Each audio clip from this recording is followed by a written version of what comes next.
Hello guys, welcome to the mining Gyan. तो mining ज्ञान में आप सभी का स्वागत है। और SCCL सिंगरेनी कॉलरीज का जो मैनेजमेंट ट्रेनी का कुछ पेपर हुआ है उससे रिलेटेड आज हम क्वेश्चन पेपर उसी का डिस्कस करने जा रहे हैं।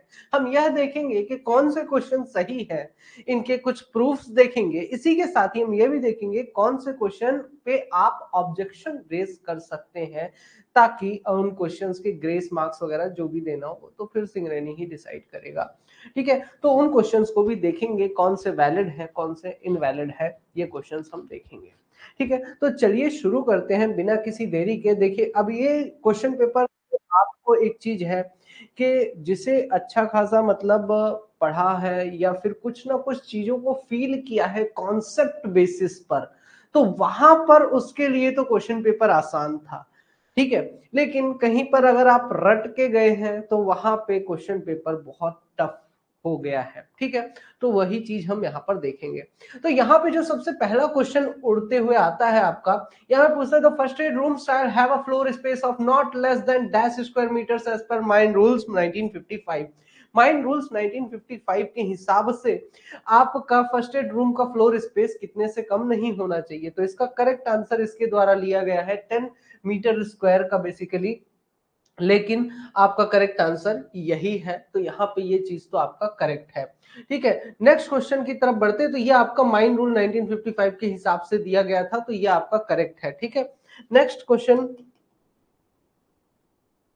आपका है which of the following is completely mechanized shaft sinking method. निम्न में से कौन सा completely mechanized shaft sinking method है? Shaft boring, caisson method, sheet piling या फिर फ्रीजिंग मेथड। तो ये क्वेश्चन आपका सीधे सीधे पूछ लिया है डीजे से।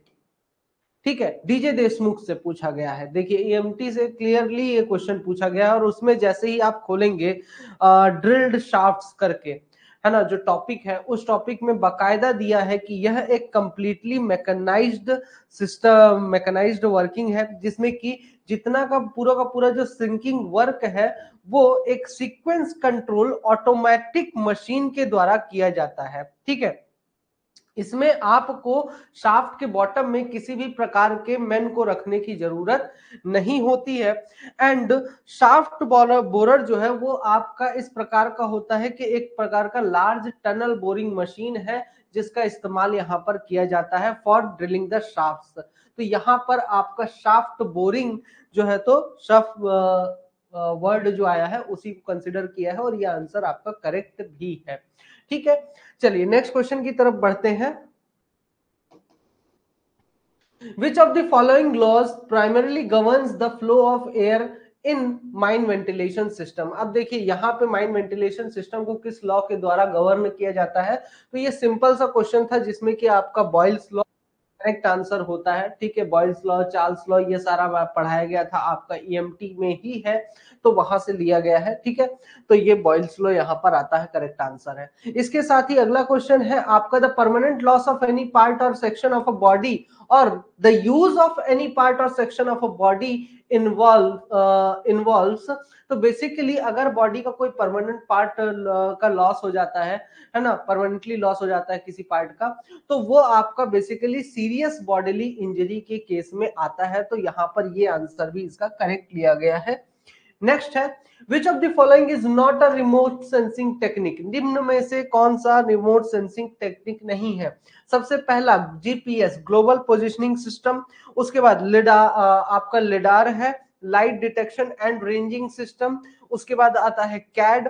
कैड आपका computer aided design system software है बेसिकली, जो कि माइंड प्लान्स बनाने में मदद करता है। एंड आखिरी है आपका GIS। GIS है जियोग्राफिकल इंफॉर्मेशन सिस्टम बेसिकली। ठीक है, तो यहाँ पे आपका रिमोट सेंसिंग टेक्निक से रिलेटेड नहीं है कैड, इसलिए ये आपका करेक्ट आंसर हो जाता है। नेक्स्ट क्वेश्चन की तरफ बढ़ते हैं। What is the primary function of dust extraction system in an underground mines? अगर अंडरग्राउंड माइंस में डस्ट एक्सट्रैक्शन सिस्टम जो बनाया जाता है उसका प्राइमरी काम क्या है, बेसिक काम क्या है? विजिबिलिटी इंप्रूव करना?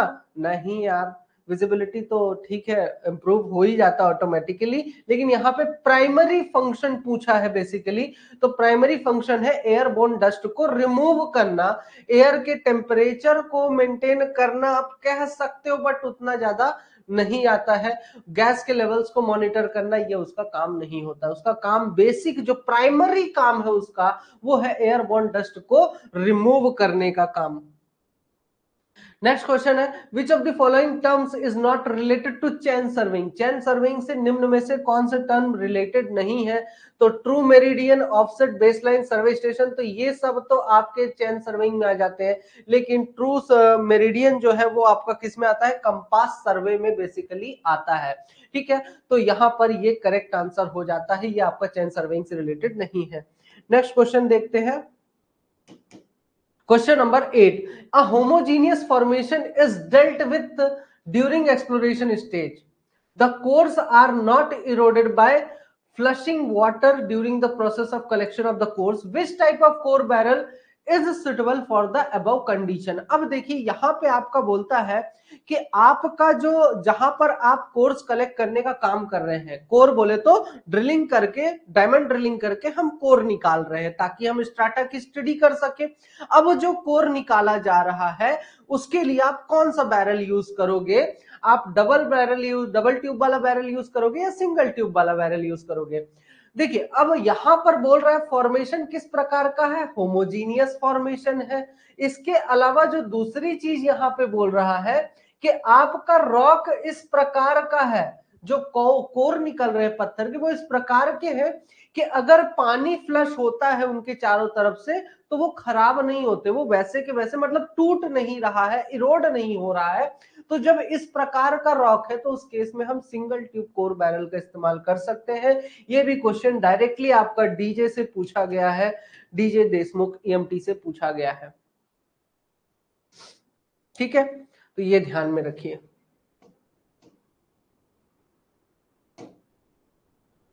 What is the use of automatic truck control and dispatching system?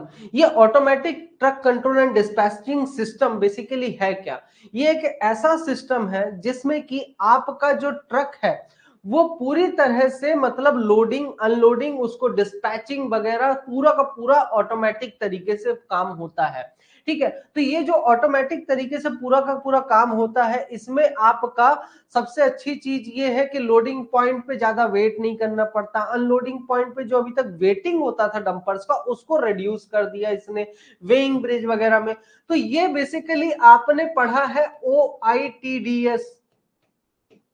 ठीक है, OITDS आपने पढ़ा है, operator independent truck dispatch system. ये उसी की तरह ही है, ये आपका ATCDS उसी की तरह है ना। ये आपका जल्दी जल्दी डिस्पैच करने में काम आता है, इसलिए माइंस की प्रोडक्टिविटी इससे आपकी बढ़ जाती है, तो इसलिए इसका इस्तेमाल करते हैं। तो ये आपका करेक्ट आंसर यहाँ पे चूज किया गया है।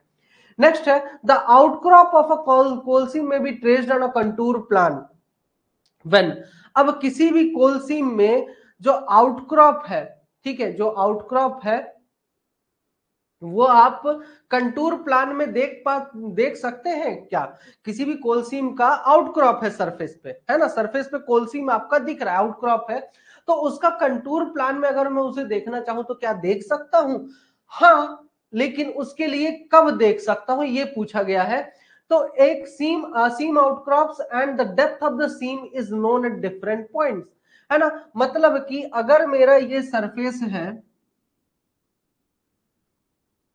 और ये मेरी कोल सीम है जो कि आउटक्रॉप में दिख रही है, ठीक है, तो उस केस में मेरा सीम आउटक्रॉप हो रहा है, आउटक्रॉप हो रहा है, एंड मुझे अलग अलग पॉइंट्स पर उसका सीम का डेप्थ भी पता है।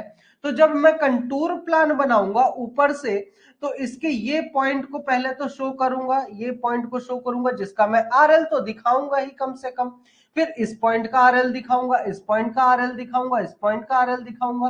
ठीक है, इस तरीके से आपको कंटूर प्लान में RL दिखने को मिलता चला जाएगा, जिससे कि आप सीम के आउटक्रॉप को देख सकते हैं। ठीक है, तो ये आंसर इसीलिए आपका यहाँ पर करेक्ट हो जाता है। अगर सीम की सिर्फ डेप्थ पता है तो उस बेसिस पे आप जो है तो कंटूर प्लान में आउटक्रॉप नहीं देख सकते हैं, ठीक है, या फिर अगर सीम आपका आउटक्रॉप नहीं होता है तब भी नहीं देख सकते हैं, या फिर सीम में सिर्फ आउटक्रॉप का बारे में बात किया है, उसके डेप्थ के अलग अलग पॉइंट्स पे उसकी डेप्थ नहीं बताई गई है, तो उस केस में भी कंट्रोल प्लान नहीं शो करेगा इस चीज को, ठीक है। तो ये आपका ऑप्शन नंबर ए या 1 जो भी है करेक्ट है, ठीक है। हर एक रेस्क्यू स्टेशन में रेस्क्यू ब्रिगेड कितने ट्रेंड पर्सन होने चाहिए, तो ये आपका माइंड रेस्क्यू रूल में डायरेक्टली दिया हुआ है 18 होने चाहिए। नेक्स्ट आते हैं, ये देखिए यहां पे दिया हुआ है आपका ये जो the departure of a borehole whether vertical or inclined from its set course on its own, the measurement of the deviation of the borehole to correct the borehole's course or to force it into a curve which is sharper than or in another direction to that caused by deviation, to measure the deviation in any angle। देखिए basically आपका यहां पर ये जो आपका दिया हुआ है ना, the departure of the borehole whether vertical or incline from set course on its own, ठीक है, ये जो चीज यहां पर दी हुई है ये है आपका बोरहोल सर्वे, ये डायरेक्टली बोरहोल सर्वे की डेफिनेशन ही दी हुई है किताब में, ठीक है, तो वहां से इसको डायरेक्टली उठाया गया है इस क्वेश्चन को, ठीक है, तो ये जो डेफिनेशन उठाई गई है वहां से उठाई गई है। फिर measurement of the deviation of the borehole, अब ये अगर मैं डीजे देशमुख की बात करूं, मैं अगर देखिए डीजे देशमुख की अगर मैं बात करूं तो डीजे देशमुख में अगर मैं बोलूं कि measurement of deviation of the borehole क्या होता है, तो measurement of the borehole deviation is called borehole survey. अब एक जगह ये डेफिनेशन दी है और एक जगह ये डेफिनेशन दी है, इस डेफिनेशन को अगर मैं कंसिडर करूं भी, ठीक है, कि the departure of a borehole whether vertical or inclined from its set course on its own, ठीक है, अब बोरहोल का जो डिपार्चर होता है, आप चाहे वर्टिकल बोरहोल ड्रिल करें या इंक्लाइंड बोरहोल ड्रिल करें, उसके सेट पॉइंट से जो सेट हमने कोर्स सेट करा है उस पर ऑटोमेटिकली अपने आप जाना, ठीक है, उसको क्या कहते हैं, तो उसको मेरे हिसाब से तो आपका बोरहोल में डेविएशन कहा जा सकता है, ठीक है, लेकिन ठीक है, तो यहाँ पे आपका थोड़ा सा अगर आप चाहें तो रेज कर सकते हैं इसमें ऑब्जेक्शन, ठीक है। To measure the deviation in any angle, deviation किसी भी एंगल पर मेजर करना आपका बेसिकली क्या कहलाता है, ये आपका एक मेथड के थ्रू आप कर सकते हैं, ठीक है, किसी भी एंगल पर ही डेविएशन मेजर करना इसकी मदद से पॉसिबल हो पाता है, ठीक है। इसके बाद to correct the borehole's course in or to force it into a curve which is sharper than or in other direction, अब बोरहोल का क्या करना, आपको बोरहोल के कोर्स को चेंज करना है, तो बोरहोल के कोर्स को मतलब बोरहोल ऐसे सीधा सीधा जा रहा है, मैं जानबूझ के उसको टेढ़ा कर रहा हूं, तो वो तो आपका आ जाता है बोरहोल डिफ्लेक्शन में आ जाता है। तो इस क्वेश्चन में जो आपका डाउट है छोटा सा कि भाई डीजे देशमुख के अनुसार तो आंसर इसका ये इससे मैच होना चाहिए, मतलब बी का होना चाहिए, आपका एस होना चाहिए था, ठीक है, यहाँ पे वो नहीं लिया गया है, तो इसमें आप रेज कर सकते हैं अगर चाहे तो ऑब्जेक्शन, बट उतना ज्यादा वैलिड नहीं है क्योंकि it depends on the book also, okay. And एक मेथड ऑफ बोरहोल सर्वे, एक मेथड ऑफ बोरहोल सर्वे में कौन सा एसिड यूज होता है, तो यहाँ पे हाइड्रोफ्लोरिक एसिड का इस्तेमाल किया जाता है। Next question, question number 14, Which of the following minerals has the highest hardness among the others, ठीक है, अब निम्न में से किस मिनरल का हार्डनेस सबसे हाईएस्ट है, एपेटाइट, टोपैज, फ्लोराइट या फिर क्वार्ट्ज का, तो यहां पर आपका टोपैज का होता है 8, इसका होता है 8, एपेटाइट का होता है 5, एपेटाइट का होता है 5 एंड फ्लोराइट का 4, क्वार्ट्ज का 7, क्वार्ट्ज का 7, तो टोपैज का ही सबसे ज्यादा हार्डनेस यहां पर होता है, ठीक है, ठीक है। नेक्स्ट है the survey of an extensive terrain and complex topography is possible with the application of, ठीक है। अब बहुत ही ज्यादा कॉम्प्लेक्स टोपोग्राफी है, मतलब बहुत ही ज्यादा उतार चढ़ाव वाली टोपोग्राफी है, कहीं पे बहुत ज्यादा ऊंचा है, कहीं पे नीचा है, या फिर कहीं पे लगातार जल्दी जल्दी ऊपर नीचे, है ना, इस टाइप की टोपोग्राफी है। तो वो जीपीएस माइंड प्लान में भी वो आप लगातार नहीं शो कर सकते हो, क्योंकि माइंड प्लान में भी कंटूर लाइंस की मदद से शो करोगे तो एक इंटरवल पे शो करोगे, ठीक है। कंटूर प्लान में भी नहीं शो कर सकते हो, उसमें भी आपका जीपीएस में भी आप ये चीज अच्छे से नहीं दिखा सकते हैं। सिर्फ रिमोट सेंसिंग है, जो कि सेंसर्स की मदद से पूरा का पूरा जितना भी रिफ्लेक्ट होके उसके सरफेस से हर एक, मतलब हर एक पॉइंट से, सरफेस के हर एक पॉइंट से जो रिफ्लेक्ट होके आपका इंफ्रा जो भी रेज यूज करते हैं, इंफ्रारेड वगैरह, तो उन रेज के बेसिस पर ये आपका अच्छा खासा सर्वे कर सकता है। तो रिमोट सेंसिंग का इस्तेमाल कर सकते हैं कॉम्प्लेक्स टोपोग्राफी में। अब वो कॉम्प्लेक्स टोपोग्राफी आपका जंगल भी हो सकता है, कहीं पे बहुत ज्यादा घने जंगल है, पेड़ पौधे हैं, तो वहां पर भी सर्वे करना थोड़ा सा कठिन काम हो जाता है। नेक्स्ट है लॉन्ग वॉल मेथड में आपका working for coal the face length of 100 metre is extracted by a single ended ranging drum with web depth of 0.6 meter, with web depth of 0.6 meter, ठीक है। The thickness of the coal seam is 2 meter. Total time taken to extract one complete face length is 20 minutes. The total working hours of SERD per shift is 6 hours. Calculate the quantity of coal production per shift in tons considering the specific gravity of coal 1.4। तो यहाँ पे आपका face का length कितना दिया हुआ है, 100 metre आपका फेस का लेंथ दिया हुआ है, ठीक है। डीआरडी की जो विड्थ है, ठीक है, वो वेब की जो डेप्थ है वो है 0.6 मीटर, एंड जो थिकनेस है या बोले तो हाइट जो है को वहां पर वो है 2 मीटर की हाइट है, ठीक है, गैलरी की। स्पेसिफिक ग्रेविटी आपका लिया हुआ है 1.4, आपका स्पेसिफिक ग्रेविटी लिया हुआ है। तो टोटल टाइम टेकन, ठीक है, for giving face length of 100 metre, तो यहां पे आप इसको ऐसे सॉल्व कर सकते हैं।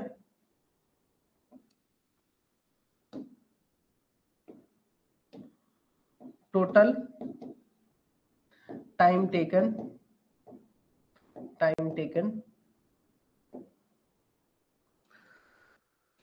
for going 100 meter face length,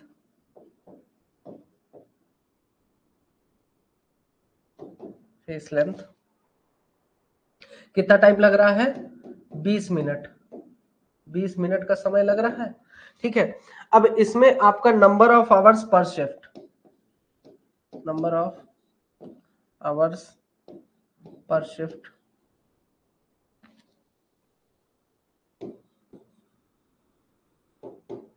is equal to 6 hours. Number of cycles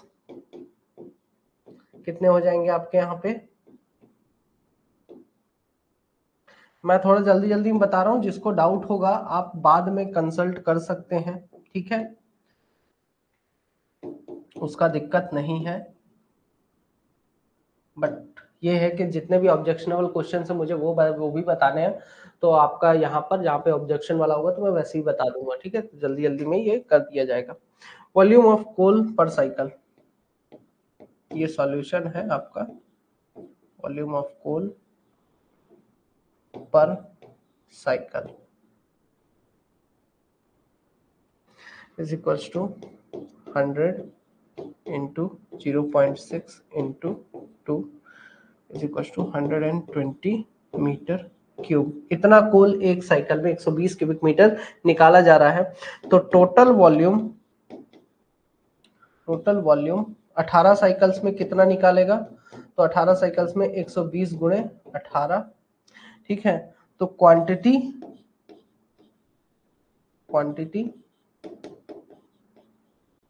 of coal पर शिफ्ट, एक शिफ्ट में कोल कितना क्वांटिटी में कोयला निकाला जा रहा है, तो यह आ जाएगा आपका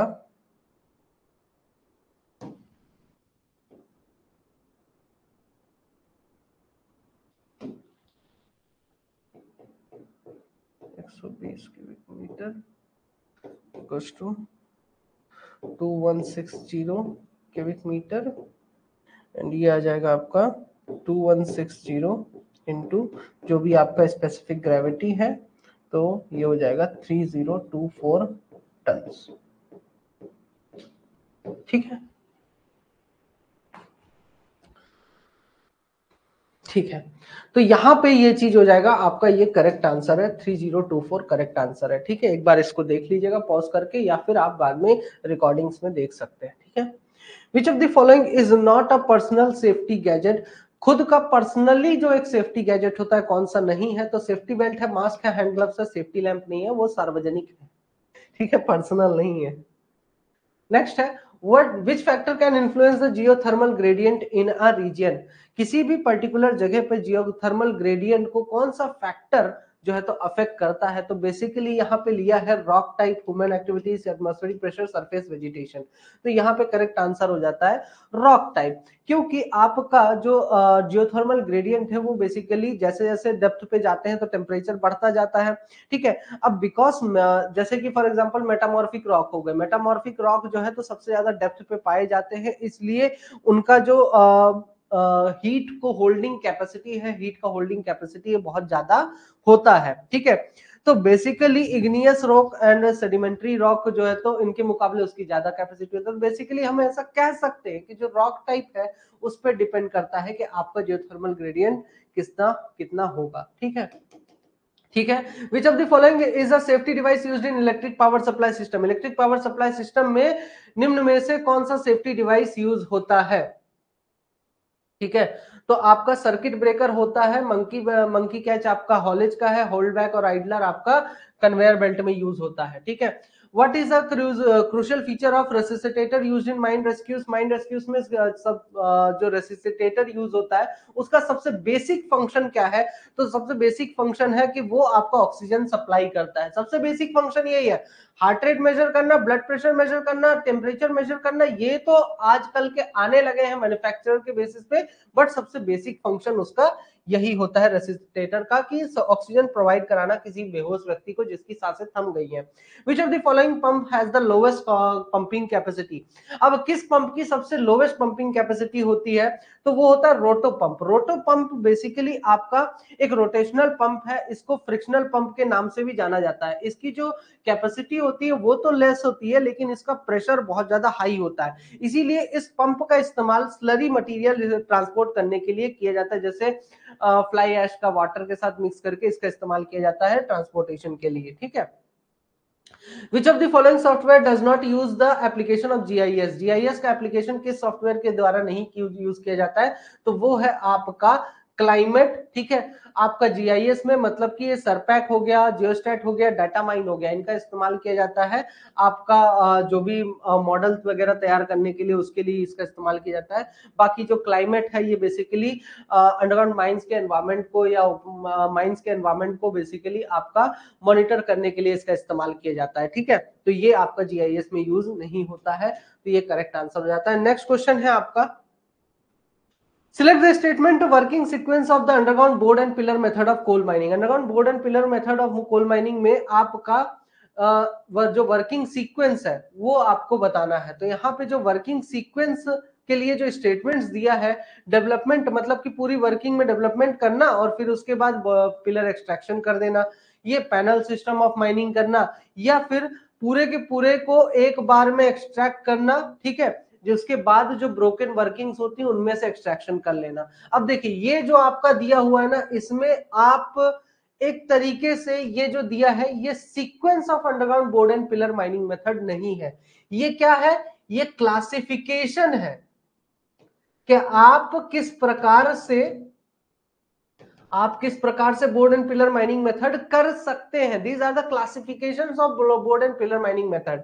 ठीक है, कि डेवलपमेंट किया वर्किंग एरिया में और उसके बाद हमने डिप्लरिंग भी कर रहे हैं, पैनल सिस्टम से भी किया जा सकता है, एंड इसके बाद आपको एक बार में पूरा डेवलप करके फिर और एक्सट्रैक्ट करते हुए पूरा मतलब एक बार में ही निकालना। तो ये आपका एक प्रकार का क्लासिफिकेशन है, सीक्वेंस तो नहीं है और ना सीक्वेंस इसमें बन भी रहा है। तो ये इसमें ये एक ऐसा क्वेश्चन है जो कि आपका आंसर गलत है। ठीक है, अब इसमें आप क्वेश्चन ऑब्जेक्शन वगैरह रेज कर सकते हैं, ये एक ऐसा क्वेश्चन है। ये बेसिकली क्लासिफिकेशन है। नेक्स्ट है which of the following terms is not related to levelling. Levelling से कौन सा टर्म रिलेटेड नहीं है, ठीक है। तो लेवलिंग से क्वेश्चन नंबर कौन सा है 24। हाँ, बेसिकली आपका रिस, इसमें जो रिसेक्शन लिया है ये लेवलिंग से रिलेटेड नहीं है बेसिकली, है ना। ये एक ऐसा मेथड है, इसको फ्री स्टेशनिंग कहा जाता है। ये एक ऐसा मेथड है जो कि एक लोकेशन को, अननोन पॉइंट वाले लोकेशन को डिटरमाइन करने के लिए किया जाता है इस मेथड का इस्तेमाल, ताकि with respect to the known points, ठीक है। तो ये करेक्ट आंसर आपका हो जाता है, लेवलिंग से रिलेटेड नहीं है ये, ठीक है। नो मैनेजर शैल ऑफिस, तो यहाँ पे 30 डेज है, 30 दिन पहले जो है तो किसी मैनेजर को अपना ऑफिस वैकेट करने के पहले नोटिस देना पड़ेगा ओनर और एजेंट को, ठीक है। नेक्स्ट है special methods of sound sinking in with the nature of the strata, strata के नेचर के बेसिस पे। तो ये आपका फिर से एक बार ईएमटी से पूछा गया है, डीजे देशमुख से पूछा गया है ये क्वेश्चन, और इसमें जो दिया है पाइलिंग सिस्टम आपका loose deposit of sand, mud और एल्यूवियम से में यूज किया जाता है, तो डायरेक्ट वहीं के लाइंस उठा के दिया है। कैसन मेथड, इसमें आपका ये स्ट्राटा जिसमें कि अल्टरनेटिव टफ और लूज ग्राउंड होता है, तो उसमें से आपका दिया गया है, ठीक है। अब कैसन मेथड में भी ना 2-3 मेथड्स होते हैं, तो जो आपका सेकंड वाला मेथड है उसमें यूज होता है। उसके बाद आपका फोर्स ड्रॉप मेथड, सॉरी, है ना। इसके बाद आता है आपका फ्रीजिंग मेथड। फ्रीजिंग मेथड वहां पे यूज होता है जहां पे हैवी इनरश ऑफ वाटर होता है, पानी बहुत ज्यादा शाफ्ट में घुस रहा है, वहां पे यूज होता है। एंड सीमेंटेशन प्रोसेस, जहां पे आपके पानी वाटर बियरिंग स्ट्राटा कैसा है, फिशर्ड है, मतलब कि छोटे छोटे क्रैक्स में आपका पाया जा रहा है, तो उसमें सीमेंट इंजेक्ट करते हैं, सीमेंटेशन प्रोसेस की मदद से उसको जो है तो इसमें डाला जाता है। तो ये आपका करेक्ट आंसर हो जाता है। नेक्स्ट पे चलते हैं। इनकरेक्ट स्टेटमेंट यहाँ पे सिलेक्ट करना है, ठीक है। किस बेसिस पे, थिक कोल सीन में अगर आप काम कर रहे हैं, माइनिंग का काम कर रहे हैं, तो क्या प्रॉब्लम्स हो सकती हैं। पिलर्स की ओवरराइडिंग हो सकती है, बिल्कुल हो सकती है। स्पॉन्टेनियस हीटिंग के कम चांसेस रहेंगे, नहीं, तो ये इनकरेक्ट है। इंस्पेक्शन ऑफ रूफ डिफिकल्ट है, बिल्कुल डिफिकल्ट होता है भाई, थिक सी में ऊंचाई ज्यादा रहेगी। मैग्नीट्यूड ऑफ सब्सिडेंस, अरे इसमें तो सब्सिडेंस सबसे ज्यादा हो सकता है भाई, तो यहाँ पर आपका ऐसा कुछ नहीं है बाकी, है ना। तो दो स्टेटमेंट्स आपके रॉन्ग है, तो ये करेक्ट आंसर हो जाता है। नेक्स्ट क्वेश्चन की तरफ बढ़ते हैं। टरबाइन पंप डिस्चार्ज करता है 1680 लीटर्स पर मिनट ऑफ वाटर, है ना, with the total head of 150 metre. Pump की एफिशिएंसी है 75%, मोटर की एफिशिएंसी है 90%, तो आपको पावर कैलकुलेट करना है। तो यहाँ पे आपका जो क्वांटिटी है वो कितना दिया है, 1680 लीटर्स पर मिनट, ये आपकी क्वांटिटी दी हुई है। अब इसे हम सबसे पहले तो कन्वर्ट करेंगे आपका मीटर क्यूब पर सेकेंड में। तो मीटर क्यूब पर सेकेंड में कन्वर्ट करने के लिए 1680 इंटू 0.001 डिवाइडेड बाय 60 हम करेंगे, तो ये आपका क्यूबिक मीटर पर सेकेंड में कन्वर्ट हो जाएगा। तो ये आ जाएगा 0.028 आपका आ जाएगा क्यूबिक मीटर पर सेकेंड में, ठीक है। ठीक है, उसके बाद अब आपका पावर का फॉर्मूला क्या है। पावर का जो फॉर्मूला है वो है रो जी एच इंटू क्यू।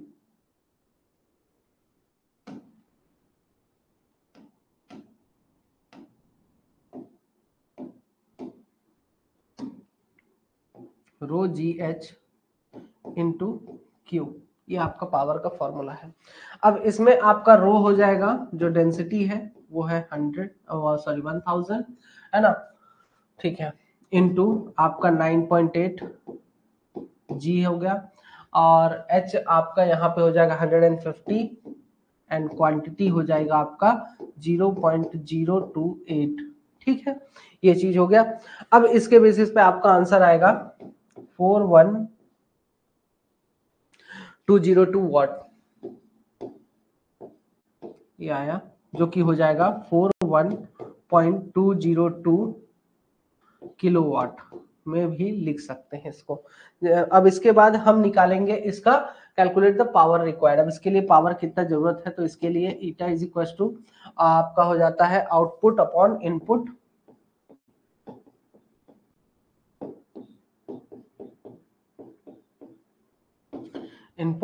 ठीक है। अब ये दिया हुआ है आउटपुट आपका इतना है, ठीक है, जितना पावर मिल रहा है निकल रहा है इसमें से 41.202 डिवाइडेड बाय आपका जो एफिशिएंसी है, ठीक है, इनपुट एफिशिएंसी कितनी है इसकी 0.75 इंटू 0.9, ये एफिशिएंसी है। इसको जब सॉल्व करेंगे तो आपका आंसर आएगा 61.040 किलो वाट, ठीक है।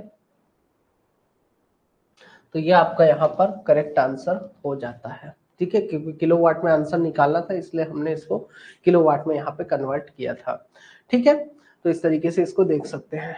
नेक्स्ट क्वेश्चन की तरफ बढ़ते हैं। Coal deposits are of types. Coal deposit किस टाइप का होता है? सेडिमेंट्री डिपॉजिट टाइप का होता है, सेडिमेंट्री होता ही है, ठीक है। Choice of coal mining method does not depend on, आपका जो कोल माइनिंग मेथड का कौन सा कोल माइनिंग मेथड यूज करेंगे वो किस चीज पर डिपेंड नहीं होता है, तो वो आपका डिपेंड नहीं होता आउटपुट पर मैन शिफ्ट पे, ठीक है, इस पे डिपेंड नहीं करता। ये तो आपका बेसिकली ये जो है तो मेथड पे डिपेंड करता है।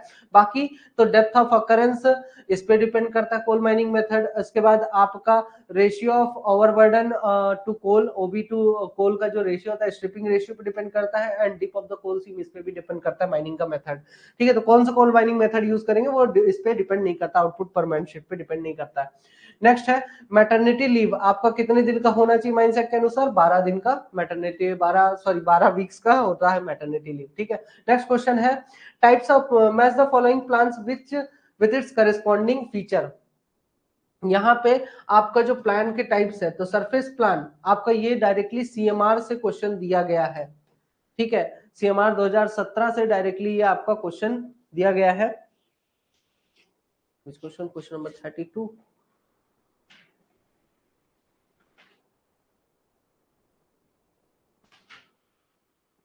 चलो ठीक है,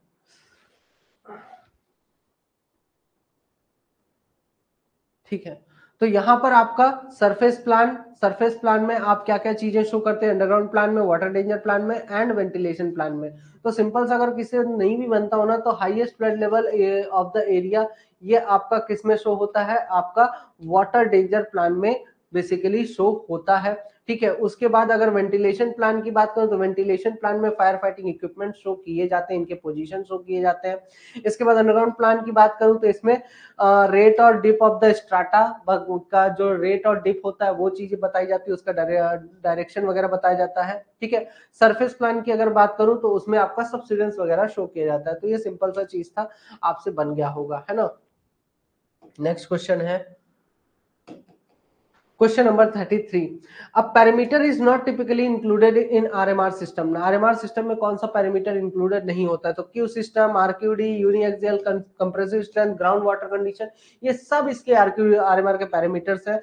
थर्मल कंडक्टिविटी कहीं ना कहीं आपका इसका पैरामीटर में इंक्लूडेड नहीं होता है। नेक्स्ट है as per coal mines regulation dash means a landing और प्लेटफॉर्म। अब बेसिकली कोल माइन सीएमआर 2017 के अनुसार शाफ्ट के बीच में अगर कोई लैंडिंग है या कोई शाफ्ट के बॉटम में कोई लैंडिंग या प्लेटफॉर्म है तो उसको क्या कहा जाता है? तो उसको इनसेट कहा जाता है। ये तो सीधा सीधा डेफिनेशन उठा के पूछ दिया है आपका। नेक्स्ट क्वेश्चन है what is the primary cause of dump failure in mines. Mines में डंप फेलियर का प्राइमरी कॉज क्या है? तो सबसे प्राइमरी कॉज है एक्सेसिव रेनफॉल। ये सिंपल सा कॉमन सेंस वाला क्वेश्चन था कि रेट जो है भाई केमिकल रिएक्शन होने के कारण आपका जो है तो डंप का फेलियर नहीं होता है, ना ही हेवी इक्विपमेंट्स चलाने, तो भाई डंप तो उसी हिसाब से बनाओगे ना। एंड अर्थक्वेक का कारण भी नहीं होता। प्राइमरी हो सकता है देखिए अर्थक्वेक कारण, बट प्राइमरी कॉज पूछा जो जनरली देखने को मिलता है वो तो सिर्फ और सिर्फ रेनफॉल के कारण ही होता है, ठीक है, जब बहुत ज्यादा बारिश होती है तब। Next what is the primary goal of solid blasting. Solid blasting करने का मेन गोल क्या है? तो ये आपके रॉक के फ्रेगमेंटेशन को कंट्रोल करने में मदद करता है, ड्रिलिंग स्पीड को नहीं बढ़ाता है ना, डस्ट के प्रोडक्शन को रिड्यूस नहीं करता है, वो तो उसके लिए अलग चीजें हैं। और ओर की रिकवरी को एनहेंस करना ये भी एक सही चीज नहीं बोल सकते हैं कि ओर की रिकवरी इससे अच्छी होती है। देखिए ओर की रिकवरी तो और भी बहुत सी चीजों से अच्छी होती है, ठीक है। तो इसको हम ये नहीं बोल सकते कोर की रिकवरी वगैरह। तो बस ये है कि फ्रेगमेंटेशन हम कंट्रोल्ड तरीके से ले सकते हैं, जितना मुझे फ्रेगमेंटेशन चाहिए उतना मैं फ्रेगमेंटेशन ले लूं, मुझे मशीन के ऊपर नहीं डिपेंड होना। जैसे मशीन का अगर इस्तेमाल करते हैं ना तो उसका फिक्स है कि भाई वो उतने ही साइज के कोल को तोड़ के देगी, लेकिन इसमें तो आप अपने हिसाब से कर सकते हो। तो फ्रेगमेंटेशन आपके हाथ में रहता है, ठीक है। तो करेक्ट आंसर है फ्रेगमेंटेशन वाला ही। ठीक है। नेक्स्ट है what is the full form of TNT, trinitrotoluene, बहुत ही हलवा क्वेश्चन पूछा गया है। What which of the following factors is not true for walking dragline compared to crawler dragline? अब वॉकिंग ड्रैगलाइन के मुकाबले क्रॉलर जो ड्रैगलाइन है, तो वॉकिंग ड्रैगलाइन के लिए कौन सा स्टेटमेंट ट्रू नहीं है इसमें? आपका ये ज्यादा रिलायबल है क्या?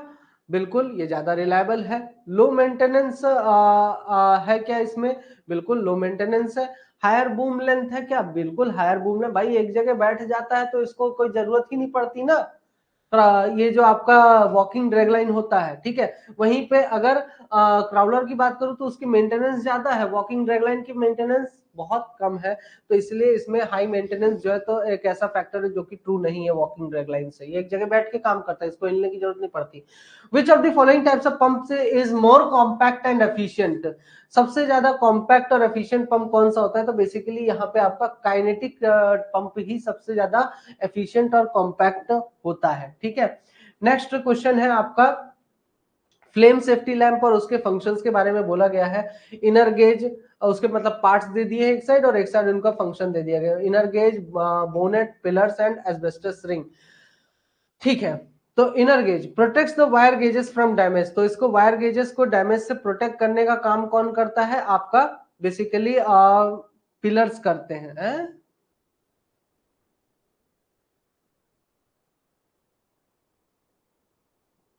ठीक है, डी का तो है आपका protects the glass from external hit. External hit न, ये तो आपका पिलर्स करते हैं, एक्सटर्नल हिट से बचाने का काम पिलर्स करते हैं। बोनेट जो इनर गेज है prevents the passage of flame from interior to exterior of lamp, ठीक है, ये तो आपका इनर गेज का काम हो गया, ठीक है।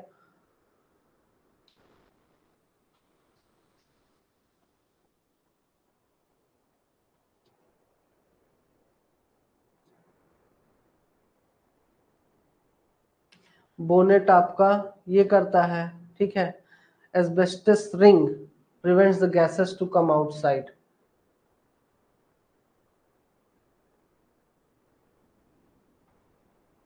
नहीं, यहाँ पे देखिए कुछ गड़बड़ है। तो इसमें ये जो आंसर लिया हुआ है ना, क्या क्या आंसर लिया हुआ है, चलिए इसका भी देख लेते हैं। इसका कहना है कि आपका आपका यहाँ पर ए का आर बोल रहा है, मतलब कि गैसेस को बाहर आने से रोकता है, तो इनर गेज का काम होता है वो बेसिकली, ठीक है। उसके बाद आपका बोलता है क्या, बी का क्यू, बॉनेट का काम क्या है आपका? फ्लेम को बाहर निकलने से रोकता है। फ्लेम को बाहर निकलने से रोकता है, ठीक है, कह सकते हैं फ्लेम को बाहर निकलने से रोकता है, ठीक है, कह सकते हो, ठीक है। वायर गेजेस को बाकी प्रोटेक्ट करने का काम ही करता है वो बोनेट जो है, तो है ना। हाँ, फ्लेम को कह सकते हो, क्योंकि बेसिकली अगर फ्लेम ज्यादा हो जाती है और क्रॉस भी कर जाता है, ठीक है, क्रॉस भी कर जाता है, तो उस केस में हो सकता है कि हाँ बोनेट जो है तो रोकने से मदद करता है। लेकिन हाँ, बोनेट से जो है तो आपका गैसेस को ठीक है निकलने के लिए और पूरी बॉडी को, वायर गेज का प्रोटेक्शन का ही काम होता है उसका। अब उसको उस चीज से कोरिलेट कर रहा हो तो बात अलग है, ठीक है। बाकी इसमें ऑब्जेक्शन उठाया जा सकता है कहीं ना कहीं, ठीक है। तो इसमें अगर मैं करेक्ट आंसर की बात करूं, अब वही है कि इसमें इनर गेज का आपका ले लिया है। इनर गेज का आपका हो सकता है क्या कि भाई ये फ्लेम को इंटीरियर से एक्सटीरियर में जाने से रोकता है। उसके बाद बोनेट आपका जो है तो गैसेस को प्रिवेंट गैसेस, पिलर्स आपका इसको प्रोटेक्ट करते हैं, और एस्बेस्टस रिंग जो है तो बेसिकली आपका एस्बेस्टस रिंग का नहीं दिया हुआ है ना, ये तो टाइटनिंग के लिए होता है एस्बेस्टस रिंग। अब एस्बेस्टस रिंग को यहाँ पे क्या बोल रहा है कि ग्लास को एक्सटर्नल हीट से प्रोटेक्ट करता है, नहीं, गलत है, ठीक है। एस्बेस्टस रिंग का वर्किंग दिया ही नहीं है, बेसिकली टाइटनिंग के लिए यूज होता है, तो यहाँ पर आपका गलत है, ठीक है आंसर। नेक्स्ट है what is the typical surface manifestation of subsidence. मेरे हिसाब से मुझे ऐसा लगता है, बाकी आप लोग भी देख लीजिए, ठीक है, मुझे ऐसा लगता है कि कहीं ना कहीं एस्बेस्टस रिंग का उसमें नहीं दिया हुआ है। What is the typical surface manifestation of subsidence, ठीक है, अगर वहां पे वो दे दिया होता कि टाइटनिंग के लिए है तो ठीक है, ओके है, वो एस्बेस्टस रिंग का काम है ही बेसिकली, है ना, तो मतलब अच्छे से टाइट रखना वहां पर, ठीक है। ठीक है, what is the typical surface manifestation of subsidence. तो अगर कहीं पे सब्सिडेंस होता है तो सरफेस पर क्या देखने को मिलता है, सिंक होल्स देखने को मिलते हैं। रिवर मेंडरिंग मतलब रिवर को आड़ा टेढ़ा कर देना। डेजर्टिफिकेशन होना मतलब डेजर्ट जैसा माहौल बना देना या माउंटेन बना देना, ये सब चीजें सिंक होल सब्सिडेंस के कारण नहीं होता है, सिंक होल्स क्रिएट होते हैं सब्सिडेंस के कारण, ठीक है।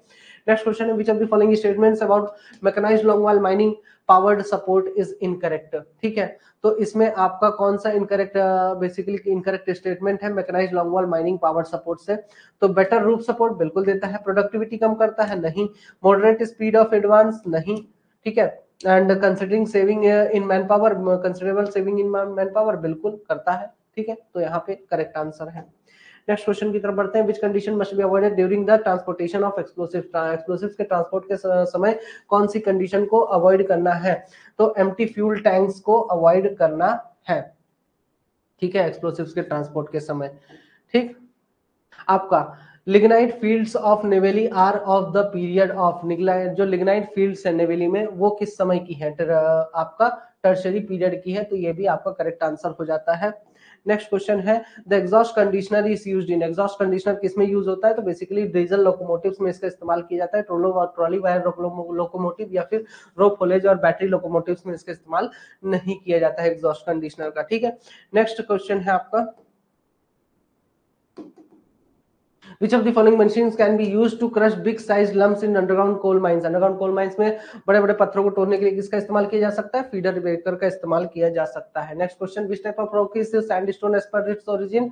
सैंडस्टोन किस टाइप का रॉक है, तो सेडिमेंट्री रॉक है, ठीक है, तो इसको भी करेक्ट है यहाँ पर। ये विच of the following is not a duty of mine surveyor. Mine surveyor की कौन सी ड्यूटीज नहीं है, तो सुपरवाइज द प्रोडक्शन ऑपरेशन। तो माइन सर्वेयर जो है तो प्रोडक्शन ऑपरेशन देखने सुपरवाइज करने नहीं जाएगा, उसका काम क्या है, प्लान्स एंड सेक्शन बनाना, एक्यूरेट सर्वे और लेवलिंग करना और प्रिपेयर प्लान्स एंड सेक्शंस, ठीक है। नेक्स्ट है आपका, which of the following coal has the highest reserve compare to others. तो किसके पास हाईएस्ट रिजर्व है, किस कोलफील्ड में, झरिया कोलफील्ड में सबसे हाईएस्ट रिजर्व है और यहाँ पर कोकिंग कोल भी पाया जाता है। ओपन कास्ट कोलरी इस work with shovel dumper combination for the excavation of dash given below, ठीक है। तो यहाँ पर आपका सिंपल से ये पूरा डाटा दिया हुआ है ना। अब बोल रहा है कि यहाँ पे शॉवेल डंपर कॉम्बिनेशन यूज हो रहा है, तो अब आप बताइए कि यहाँ पर आखिर जो बेंच है उसकी विड्थ कितनी होगी। तो बेंच की विड्थ कितनी होती है, 3 टाइम्स, ठीक है, 3 times of the width of the dumper. तो उस केस में डंपर्स जो है तो उसमें जो अप्लाई कर रहे हैं बेंच पे, उनके स्पेसिफिकेशंस के बेसिस पर आपको बताना है कि भाई कितना बेंच की विड्थ रखना है। तो इसका 3 गुना रख लीजिए, तो 5.1 इंटू 3, तो ये आ जाएगा 15.3, यहाँ पे करेक्ट आंसर आ जाएगा। नेक्स्ट क्वेश्चन है आपका, computer program use for predicting the underground mine atmosphere. तो अंडरग्राउंड माइन एटमॉस्फेयर को प्रेडिक्ट करने के लिए क्लाइमेट कंप्यूटर प्रोग्राम का इस्तेमाल किया जाता है। नेक्स्ट क्वेश्चन की तरफ बढ़ते हैं, wide stall method of mining for widening the galleries is applicable for. Wide stall method mining का जो है तो वो गैलरीज को वाइड करने के लिए कहां पर यूज किया जाता है, तो जहां पर मैसिव इमीडिएट रूफ है तो उस केस में इसका इस्तेमाल किया जाता है। फ्राइवल रूफ या फिर लैमिनेटेड रूफ या फिर वीक रूफ के केस में इसका इस्तेमाल नहीं किया जाता। मैसिव इमीडिएट रूफ है मतलब कि अच्छा खासा मजबूत इमीडिएट रूफ है, तो वहां पर इसका इस्तेमाल किया जाता है, ठीक है। Which of the following is not a kinetic type of pump. निम्न में से कौन सा काइनेटिक टाइप ऑफ पंप नहीं होता है, तो ये जो वेन टाइप वाला पंप रहता है ये काइनेटिक टाइप का नहीं रहता है, बाकी काइनेटिक टाइप के पंप रहते हैं, इम्पेलर्स वगैरह इनमें यूज होते हैं, ठीक है। काइनेटिक टाइप में इम्पेलर्स वगैरह यूज होते हैं। नेक्स्ट है, of below ground mines shall ensure that the at least dash rescue trained persons। अब देखिए रेस्क्यू ट्रेंड पर्सन जब भी जाएंगे, ठीक है, सरफेस पर जो बोल रहे हैं ना कितने अवेलेबल रहने चाहिए एट एनी टाइम, अगर 100 से अधिक ऑर्डिनरी वर्कर्स है माइंस में काम कर रहे हैं तो 5 रेस्क्यू ट्रेंड पर्सन जो है तो हर वक्त होने चाहिए। नेक्स्ट है आपका minimum factor of safety for stay wires. ये सब आपका CER 2010 में दिया हुआ है। 2.5 जो है तो फैक्टर ऑफ सेफ्टी होता है किसका, स्टे वायर्स का, गार्ड वायर्स का, बेरर वायर्स का, ठीक है, तो इसको याद रख सकते हैं। Ultimate tensile strength as per the CR, हाँ ठीक है। नेक्स्ट क्वेश्चन पर आते हैं। इनंडेशन से बचने के लिए स्टेप्स लेने हैं, अब उनमें से कौन सा स्टेप इनकरेक्ट है? The highest level of stream, river, lake etcetera should not be clearly marked. अरे भाई क्लियरली मार्क्ड होना चाहिए, तो ये गलत है। Cut suitable drains around the periphery of the quarry, ये सही है। Strata above mineral bed is permeable and outcropping is in a river or lake, caving method should follow. Caving method करोगे तो माइंस के अंदर पानी ना भर जाएगा जी। Maintain surface plan of the mine with contours and showing particularly low lying areas show करना है, lakes, water courses, boreholes, wells, dams, quarried outcrop zone, ये सारी चीजें शो करनी है। तो बिल्कुल ये सारी चीजें शो करनी है, तो ए और सी गलत है, तो ये करेक्ट आंसर हो गया। ठीक है, नेक्स्ट क्वेश्चन पर आते हैं।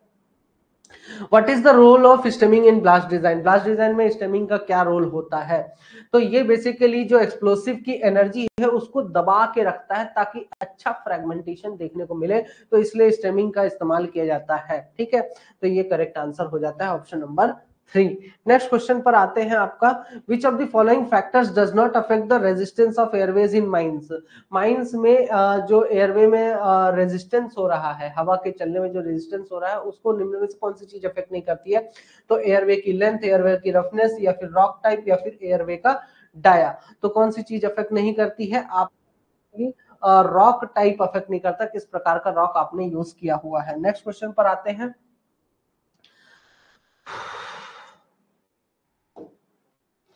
मैच द फॉलोइंग ऑपरेटर्स और operations with their voltage limit as per CAR 2010। CAR 2010 के द्वारा अनुसार निम्न में से इन सभी का वोल्टेज वगैरह जो है तो देखना है। अब हैंड हेल्ड पोर्टेबल ऑपरेटर्स है ना, हैंड हेल्ड पोर्टेबल ऑपरेटर्स का आपका जो है तो the lighting system shall have a neutral point connected with earth and the voltage shall not exceed 125 volt between phases. दो फेजेस के बीच में अंडर आपका जो हैंडहेल्ड ऑपरेटर्स है, जैसे मतलब कि ड्रिल मशीन की का एग्जांपल आप ले सकते हैं। ठीक है, तो यहाँ पे जो वो ड्रिल मशीन एक हैंडहेल्ड ऑपरेटर्स है। ठीक है, तो जो लाइटिंग सिस्टम उस तरीके का होना चाहिए कि दो फेजेस के बीच में वह 125 वोल्ट से अधिक का जो है तो वोल्टेज नहीं होना चाहिए। Electric lighting in mine in underground mines, इसमें आपका अंडरग्राउंड माइंस में जो इलेक्ट्रिक लाइटिंग करते हैं उसमें उसका वोल्टेज 125 से अधिक नहीं होना चाहिए। ठीक है, उसके बाद आपका आता है electric lighting in open cast mines. Open cast mines में इलेक्ट्रिक लाइटिंग की बात करता है तो इसमें 250 वोल्ट से अधिक नहीं होना चाहिए। ठीक है, एंड पोर्टेबल हैंड लैंप्स जो होते हैं बिलो ग्राउंड वर्किंग्स में जो यूज होते हैं, तो उनका 30 वोल्ट से अधिक वोल्टेज नहीं होना चाहिए। तो ये करेक्ट आंसर यहाँ पे लिया गया है। नेक्स्ट क्वेश्चन है आपका। Which of the following is commonly used method for testing the mine roof? Mine roof को टेस्ट करने के लिए क्या यूज किया जाता है? तो इसके लिए आपका स्ट्रॉन्ग बीम ऑफ लाइट या फिर आपका डंडा वगैरह यूज किया जाता है। मैग्नेटोमीटर सर्वे, इलेक्ट्रिकल रेजिस्टिविटी सर्वे, सेस्मिक रिफ्लेक्शन सर्वे, इस टाइप की चीजें नहीं यूज होती हैं। ये किसी और का सर्वे करने के लिए यूज होता है, मतलब रॉक में वो पता करने के लिए, क्या बोलते हैं, सरफेस पर रॉक्स की प्रॉपर्टीज पता करने के लिए इसका इस्तेमाल किया जा सकता है। ठीक है,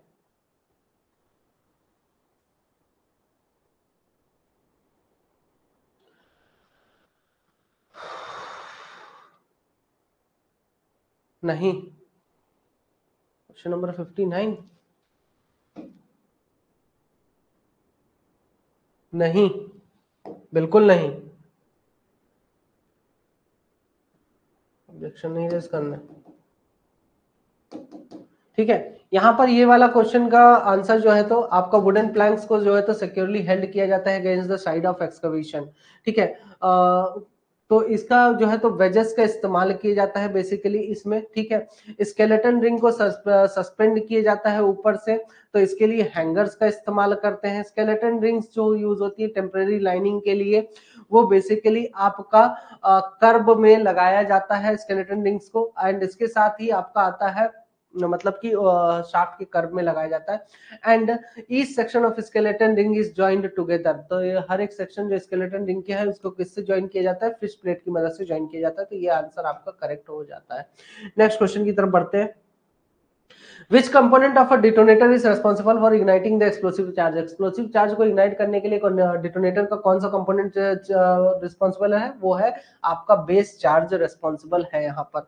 नेक्स्ट क्वेश्चन की तरफ बढ़ते हैं। What is the primary cause of rock burst? Rock burst का प्राइमरी कॉज क्या है? Sudden release of stored strain energy. जब एकाएक बहुत ज्यादा एनर्जी स्ट्रेन एनर्जी स्टोर्ड रहता है पिलर्स के अंदर, तो वो जब एकाएक निकलता है तो उसके कारण रॉक बस्ट होता है। तो ये आपका करेक्ट आंसर हो जाता है।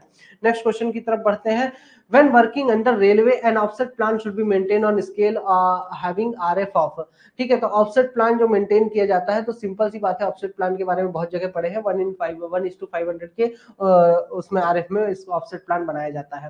What is the main objective of mine closure plan? Mine closure plan का मेन ऑब्जेक्टिव क्या है? तो माइन क्लोजर प्लान का सिर्फ मेन ऑब्जेक्टिव ये है कि जैसा पहले कल्चर था, जैसा पहले हमारी जमीन थी, उसको वापस से रिटेन कर देना, उसके वापस से क्या कर देना, सेफ्टी और स्टेबिलिटी प्रोवाइड कराना, ताकि वहां पे लोगों को दिक्कत ना। भाई माइनिंग करके चले गए, वहां पे केमिकल्स पड़े हुए हैं, तो वो सब नुकसान पहुंचाता है। ठीक है, तो बेसिकली इसीलिए माइन क्लोजर प्लान बनाया जाता है कि उसके हिसाब से अगर आप काम करोगे तो रिहेबिलिटेशन करके जाओगे, उसका रिक्लेमेशन करके जाओगे। ठीक है, इसीलिए आपका ये होता है। तो ensuring safety and stability of the site post closure. ठीक है, मिनरल एक्सट्रैक्शन के रेट को नहीं बढ़ाता है, ना ही माइनिंग ऑपरेशन को एक्सपेंड करवाता है, ना ही maximising short term profit, short term profit को मैक्सिमाइज करता है। इनमें से कोई काम नहीं करता, उल्टा तो घाटा होता है यार इसमें तो।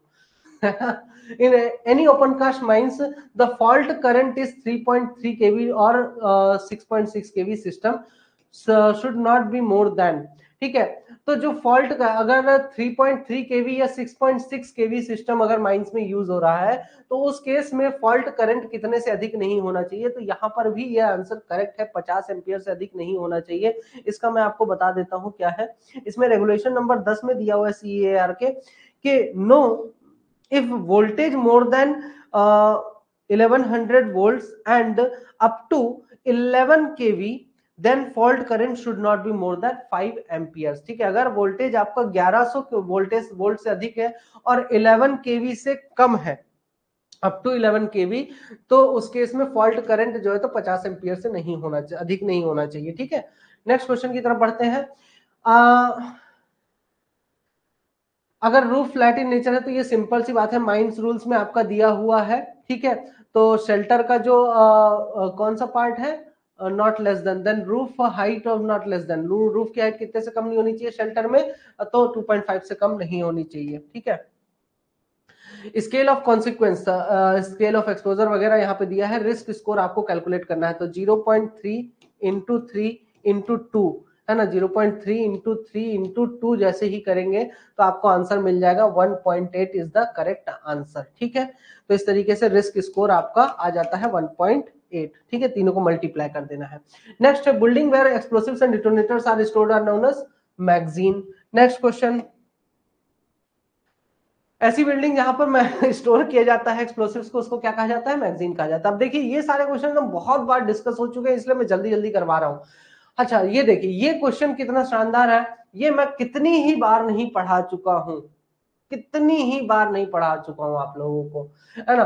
तो what chemicals is used often used in dust suppression on haul road? Haul road में डस्ट सप्रेशन के लिए कौन सा केमिकल यूज किया जाता है? तो कैल्शियम क्लोराइड, एक तो कैल्शियम क्लोराइड यूज किया जाता है, एक और कौन सा केमिकल बताया था आपने, मैंने यहाँ पे आपको मैग्नीशियम क्लोराइड वाला केमिकल यहाँ पर बताया था। ठीक है, नेक्स्ट है which of the following machines can be used for loading operation? Loading operation के लिए कौन सा यूज करोगे? स्क्रैपर, डोजर, रिपर, ये सब तो जमीन पे खुदाई करने के लिए, जमीन पर पूरा स्क्रैपर का काम, मतलब पूरा घसीट के ले जाने के लिए, मटेरियल के लिए यूज होते हैं। शॉवेल ही है जो कि लोडिंग के लिए यूज कर सकते हैं। ठीक है, नेक्स्ट क्वेश्चन है which organisation provides guidelines for sustainable mining practice in India? Sustainable mining practice in India के लिए कौन सा गाइडलाइन प्रोवाइड, कौन सा ऑर्गेनाइजेशन गाइडलाइन प्रोवाइड कराता है? अब देखिए यहाँ पे डीजीएमएस और आईबीएम में डाउट हो सकता है। देखिए आईबीएम भी प्रोवाइड कराता है, बट जहां तक गाइडलाइंस की बात है तो वहां पर डीजीएमएस इज द मेन। ठीक है, तो यहां पर आपका थोड़ा एक ऑब्जेक्शन टाइप से उठता है कि यार डीजीएमएस होगा कि आईबीएम होगा। मेरे हिसाब से तो IBM is the correct answer, क्योंकि आपका जो एक सस्टेनेबल तरीके से माइनिंग करना है उसके रिगार्डिंग आईबीएम रेगुलर बेसिस पे कुछ ना कुछ चीजें बोलता रहता है, ध्यान रखता है, लेकिन जहां तक गाइडलाइंस निकालने की बात है वो तो आपका डीजीएमएस करता है, वहां पर आपका डीजीएमएस का काम है। ठीक है, तो यहाँ पे डीजीएमएस करेक्ट हो सकता है। ठीक है, तो इसमें आपका डाउट आप रख सकते हो और इसका ऑब्जेक्शन रेज कर सकते हैं अगर चाहे तो। विच of the following is not a type of ripper, निम्न में से रिपर का कौन सा टाइप नहीं है? Percussive type, impact type, hinge type या फिर पैरेललोग्राम टाइप। ठीक है, मतलब क्वेश्चन आपके ऐसे है ना, अब आप कह सकते हो कि सर क्या सर एग्जैक्ट आंसर क्यों नहीं बता रहे हो कि ये आंसर होगा तो हम ऑब्जेक्शन दे सकते। देखिए क्वेश्चन ऐसे हैं जो कि अप टू द मार्क नहीं है, ठीक है, बनाए गए कंफ्यूज करने के हिसाब से, बट उनमें जो वर्डिंग्स कहीं ना कहीं ऐसी हो गई हैं कि अप टू द, जैसे अब मैं उसका ही ले लूं एस्बेस्टस रिंग का, वो पैकिंग रिंग्स के नाम से जाना जाता है, पैक करने का काम होता है उसका। ठीक है, अब वो ग्लास को शॉक से प्रोटेक्ट करता है, अच्छी बात है, वो लिख देता तो हो जाता, लेकिन वो ग्लास को एक्सटर्नल हिट से प्रोटेक्ट करता है, तो वो कहीं ना कहीं एक डाउटफुल चीज हो जाती है। अब उसमें आप बोलोगे सर एग्जैक्ट आंसर बताइए, अब जब उसकी एग्जैक्ट वर्किंग ही नहीं दी गई है तो आप एग्जैक्ट आंसर कैसे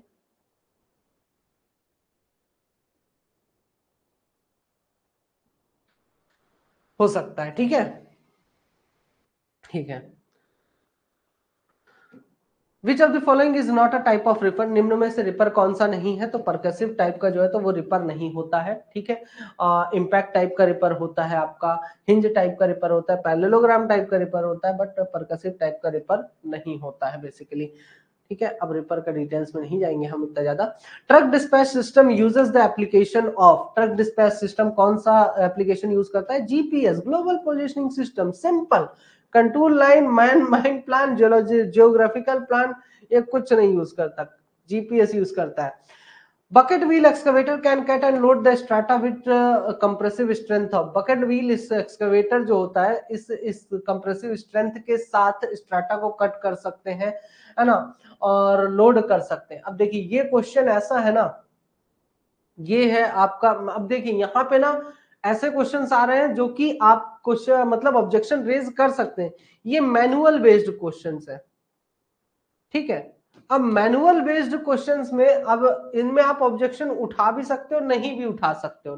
ठीक है, दोनों ही चीजें हैं, क्योंकि देखिए अब जैसे फॉर एग्जांपल मेरी एक कंपनी है, वो बकेट व्हील एक्सकवेटर बना रही है, नहीं ऐसा नहीं सोचना बना रहा है, नहीं ऐसा कुछ नहीं, एग्जाम्पल है, मान लीजिए। ठीक है, वहीं पे मान लीजिए कोई दूसरा व्यक्ति है, उसका भी एक कंपनी है, वो भी बकेट व्हील एक्सकवेटर बना रही है। ठीक है, अब डीजीएमएस ने, अब ध्यान से सुनिएगा, इसमें ऑब्जेक्शन रेज कर सकते हैं या नहीं कर सकते, डाउट क्यों आता है? अब डीजीएमएस ने अपनी गाइडलाइंस कुछ ना कुछ दी है, किसको? ओरिजिनल इक्विपमेंट मैन्युफैक्चरर को, ओईएम को। उसने जब ये गाइडलाइंस दी उसके अनुसार तो बना लिया गया। ठीक है, अब कहीं ना कहीं हम लोग, वो मुझे भी उतना टाइम नहीं मिला, जल्दबाजी में मैं भी था, आप लोग बार बार बोल रहे थे कि सर दे दी जल्दी से हमें ये पूरा का पूरा डाटा ऑब्जेक्शन रेज करने वाला, इसलिए मैं भी उतना एग्जैक्ट नहीं बता पा रहा हूं आपको, क्योंकि मुझे भी पढ़ना पड़ेगा। ठीक है, बट कहीं ना कहीं यहाँ पे जो बकेट व्हील एक्सकवेटर है, ठीक है, तो अब समझिएगा बात को, ये मेरी कंपनी, ये किसी और की कंपनी, ठीक है, किसी और की कंपनी, अब जिसकी कंपनी है वो डीजीएमएस की गाइडलाइंस के हिसाब से बकेट व्हील एक्सकवेटर बना रहा है, बकेट व्हील एक्सकवेटर उसने बना दिया डीजीएमएस की गाइडलाइन से। अब उसका जो cut and load the strata वाला है कंप्रेसिव स्ट्रेंथ, उसका तो कुछ अलग भी हो सकता है। ठीक है, एंड इसका भी कुछ अलग हो सकता है, तो आप कोई फिक्स नहीं बोल सकते हैं। तो लेस देन 10 MPa ये आपका इसमें मेरे हिसाब से ऑब्जेक्शन रेज करना सही नहीं होगा, क्योंकि डीजीएमएस की जो गाइडलाइंस होंगी जिनके हिसाब से मैन्युफैक्चरर्स बनाते हैं तो वो बना सकते हैं। ठीक है, तो उसी के हिसाब से बनाए जाते हैं और उसी के बेसिस पे ये क्वेश्चन दिया गया है।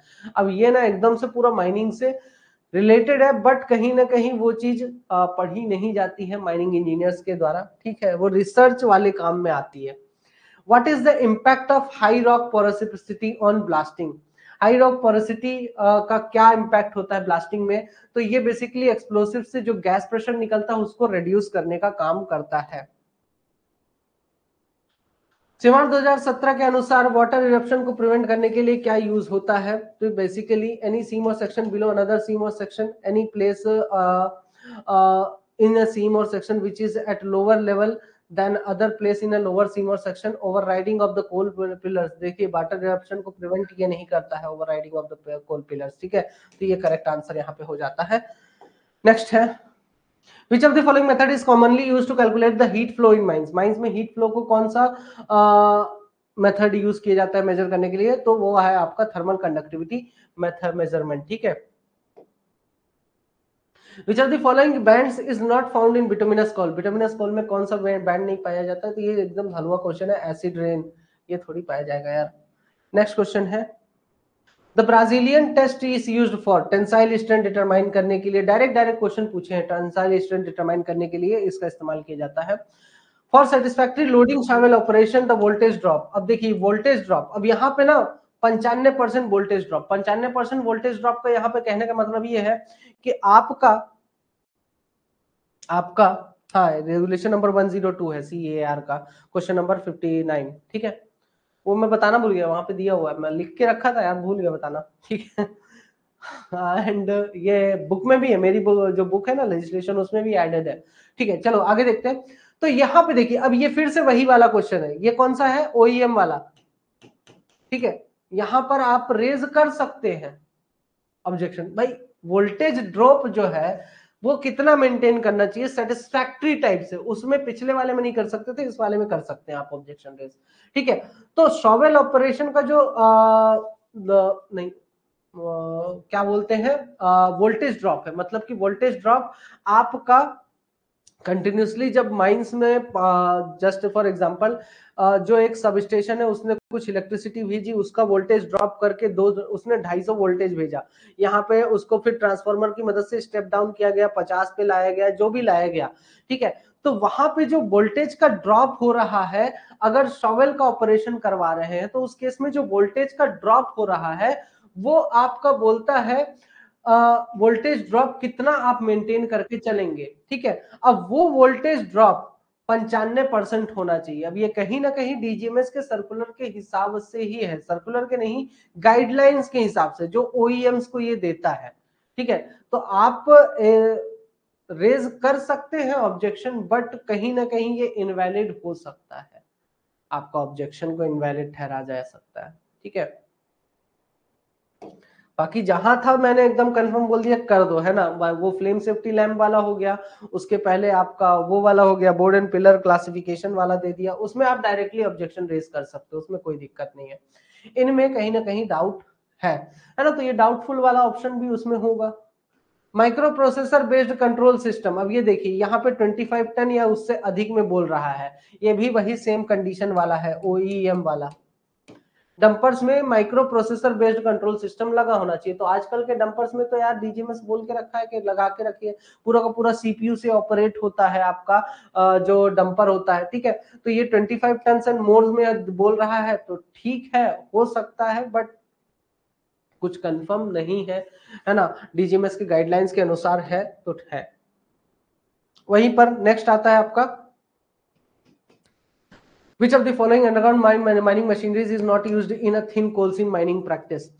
हाँ, थिन कोल सीम माइनिंग प्रैक्टिस में कौन सा अंडरग्राउंड मशीनरी नहीं यूज कर सकते? तो कंटिन्यूअस माइनर का इस्तेमाल नहीं किया जा सकता है, ध्यान रखिएगा इसका, ठीक है। शाफ्ट इंक्लाइंस और outlet shall not be less than dash metres distance from one another at any point. सारे दो आउटलेट्स के बीच का डिस्टेंस 13.5 मीटर से कम नहीं होना चाहिए। नेक्स्ट है, डाइक्स एंड सिल आर टाइप्स ऑफ, डाइक्स और सिल क्या है? अरे इग्नियस इंट्रूजन, मतलब इग्नियस जो लावा है ना वो निकलता है और वो जाके एक जगह पे डिपॉजिट हो जाता है, उसी को डाइक और सिल कहा जाता है, ठीक है। और मतलब सीधा सीधा है तो उसको क्या बोल दिए अपन ने? ओवर बॉडी बोल दिए। ऐसा ऐसा हो गया तो सिल हो गया, ठीक है। इस टाइप से रहता है उसका, ये सारा जियोलॉजी वगैरह में पढ़ाया जा चुका है। नेक्स्ट है question, which among the following is empowered to approve and permit explosive vans to be used in mines? Mines में एक्सप्लोसिव वैन यूज करने के लिए अप्रूवल कौन देता है? तो कंट्रोलर ऑफ एक्सप्लोसिव जो है तो अप्रूवल देता है। नेक्स्ट क्वेश्चन पर आते हैं, who is responsible for giving approval of the draft bylaws which shall be sent by the chief inspector or inspector after having, अरे बाय लॉस जो भी बनाए जाते हैं ना चीफ इंस्पेक्टर और इंस्पेक्टर के द्वारा, तो उसको उस ड्राफ्ट को अप्रूवल कौन देता है? तो अप्रूवल सेंट्रल गवर्नमेंट के द्वारा दिया जाता है, सीधी सी बात है यार, ठीक है, बाय लॉज वगैरह को। The compass is used for determining, compass किस लिए यूज किया जाता है? डायरेक्शन डिटरमाइन करने के लिए। सिंपल एकदम क्वेश्चन। नेक्स्ट क्वेश्चन भी बढ़ते हैं। विच of the following types of containers is required for carrying explosive, explosive carry करने के लिए क्या यूज किया जा सकता है? तो hard galvanised iron and steel का इस्तेमाल किया जाता है, तो ये आप ध्यान में जरूर रखिएगा। नेक्स्ट क्वेश्चन है, ये वाला क्वेश्चन आपका करेक्ट है, इसको आप ऑब्जेक्शन रेज नहीं करिएगा। Basically peak to peak megawatt cyclic swing के दौरान, साइक्लिक स्विंग के दौरान जब कितने से अधिक नहीं होना चाहिए, शुड नॉट एक्सीड। अब देखिए ये आपका बेसिकली ये आपका ऐसे जब ड्रैगलाइन आपका स्विंग करता है, अब मान लीजिए कोई किसी ड्रैगलाइन को फुल एनर्जी के साथ वो ड्रैगलाइन क्या किया, अपने 200 टन 300 टन मटेरियल जो भी है उठा के हाई पावर पे ले गया, अब उसको स्विंग करना है। अब बीच में अगर उसका पीक पावर जो भी मतलब वो फुल पावर के साथ उसको अब उठा के रखा हुआ है, अब एकाएक बीच में मान लीजिए कोई गड़बड़ हो गई, और उस केस में मतलब गड़बड़ इन द सेंस मेरा क्या कहना है कि भाई वो पूरी ताकत लगा के उतने तक ले गया, अब बीच में अगर वोल्टेज कहीं पे कम हो गया, मान लीजिए 1250 वोल्टेज पर वो क्या कर रहा है, लेके जा रहा है फुल पावर के साथ, अब एकाएक अगर वोल्टेज कम हुआ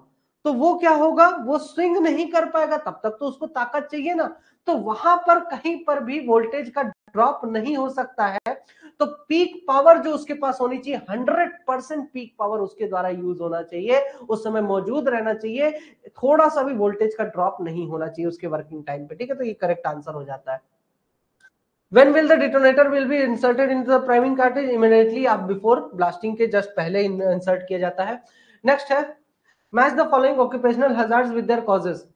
Subsidence, अब सब्सिडेंस का आपका है लेटरल या फिर वर्टिकल ग्राउंड मूवमेंट जो होता है ना, अंडरग्राउंड माइंस की एक्टिविटीज के कारण उसको सब्सिडेंस बोलते हैं। इनंडेशन आपका जो है तो क्या हो जाता है, एकाएक पानी के अंदर घुस जाना इनंडेशन कहलाता है। माइन फायर से रिलेटेड अगर हम बात करें यहाँ पे सी का, तो सी का आपका ऐसा स्पॉन्टेनियस कंबशन जो है तो कोल का हो रहा है। कोल बम्प मतलब क्या हो जाता है, एकाएक पिलर के फेलियर को कोल बम्प कहा जाता है, ठीक है, तो यहाँ पर आपका ये आंसर करेक्ट है। नेक्स्ट क्वेश्चन की तरफ बढ़ते हैं। जहां पर एक इलेक्ट्रिकल इंस्टॉलेशन है जो कि ऑलरेडी आपका सप्लाई सिस्टम से कनेक्टेड है, तो ये भी आपका CAR 2010 में दिया हुआ था, 93 क्वेश्चन का दिया है क्या, हाँ, रेगुलेशन नंबर 30 वहां पर दिया है, उसका पीरियोडिक इंस्पेक्शन किया जाता है इलेक्ट्रिकल ऑफिसर के द्वारा, तो ये आपको 5 साल में किया जाता है। कोई भी अगर इंस्टॉलेशन आप कर रहे हैं, इलेक्ट्रिकल इंस्टॉलेशन कर रहे हैं माइंस में, तो उस माइंस के सप्लाई सिस्टम में, तो उसका इंस्पेक्शन 5 साल में एक बार किया जाता है, ठीक है।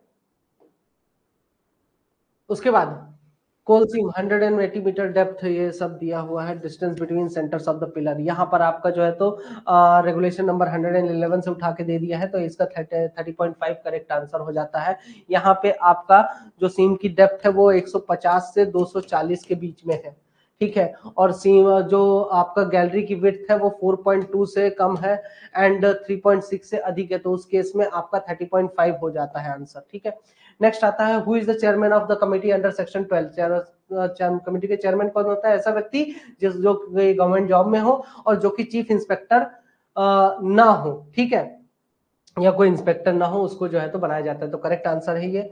नेक्स्ट है, इंस्पेक्टर माइंस के इंस्पेक्टर की पावर्स कहां से आती हैं, तो वो पावर्स आती हैं माइंस एक्ट 1952 के सेक्शन नंबर 7 से आती है, ठीक है। नेक्स्ट क्वेश्चन है, प्रेशर आर्क थ्योरी के कंटेक्स्ट में सबसे बेसिक जो फैक्टर है जो कि प्रेशर आर्क थ्योरी को अफेक्ट करता है, इन्फ्लुएंस करता है, वो क्या है, तो एक्सकवेशन की डेप्थ नहीं, जो विड्थ की एक्सकवेशन होती है, एक्सकवेशन की जो विड्थ होती है बेसिकली वो प्रेशर आर्क थ्योरी को सबसे ज्यादा इन्फ्लुएंस करता है। The type of the drilling equipment use नहीं, उससे भी मैटर नहीं करता प्रेशर आर्क थ्योरी, ना ही आपके सराउंडिंग रॉक के टेम्परेचर पर डिपेंड करता है। नेक्स्ट क्वेश्चन पर चलते हैं, which regulatory body oversees mining operation in India. India में माइनिंग ऑपरेशन कौन देखती है, रेगुलेटरी बॉडी DGMS देखती है, ठीक है, तो चलो ये तो आंसर हुआ था। क्वेश्चन नंबर 99, जितना तेजी के साथ करा रहा हूं ना, याद रखिएगा मैं आंसर बताते जा रहा हूं, जहां पर भी आपको डाउट होता है, ठीक है, वहां के लिए मैंने बेसिकली ये लेक्चर बनाया है। Match the following mining equipments with their frequency of examination as per coal mines regulation 2017। Coal mines regulation 2017 के अनुसार माइनिंग इक्विपमेंट्स को मैच करना है, तो यहाँ पर आपका दो बेसिकली एग्जामिनेशन की जो फ्रीक्वेंसी होती है, तो ये पूरा का पूरा एक टेबल बना के दिया गया था बुक में, उसके हिसाब से दिया गया है। तो जो ब्रेक्स होते हैं, तो ब्रेक्स को आपका बेसिकली 24 आवर्स में एक बार चेक किया जाता है। जो गाइड्स एंड सिग्नलिंग अरेंजमेंट्स होते हैं शाफ्ट में जो फिट होते हैं, ठीक है, उनको बेसिकली आपका सब हफ्ते में एक दिन किया जाता है। एंड जो guides basically reduction in the circumference of the rope, जो रोप का सर्कमफ्रेंस है वो जब अगर रिड्यूस होता है, मतलब छिलना कटना कुछ भी रोप में होता है ना, तो उस चीज को जो है तो आपका किसमें कितने दिन में एक बार चेक किया जाता है, वो आपका शायद 30 डेज में, सॉरी शायद नहीं एग्जैक्ट है 30 डेज में एक बार किया जाता है। एंड उसके बाद internal parts of the winding engine या आपका 12 मंथ्स में, साल में एक बार किया जाता है। ये मंथली वगैरह करके मैंने एक टेबल बना के दिया था, उसमें वगैरह आपको इकट्ठा मिल जाएगा। ठीक है, रेगुलेशन नंबर भी अगर चाहे तो मैं बता सकता हूं, एक second.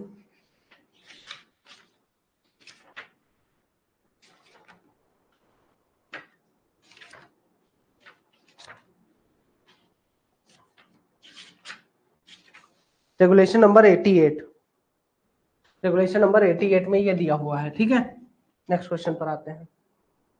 Hold back safety device, hold back safety device conveyor belt में यूज होता है। कन्वेयर बेल्ट में मतलब कि जैसे कि कन्वेयर बेल्ट अगर ऊपर जा रहा है, एक लाइट चली गई तो क्या खड़खड़ा के नीचे चला आएगा? नहीं, उसके लिए होल्ड बैक सेफ्टी डिवाइस लगा है, वो कन्वेयर बेल्ट को नीचे की तरफ मूव होने से रोकता है।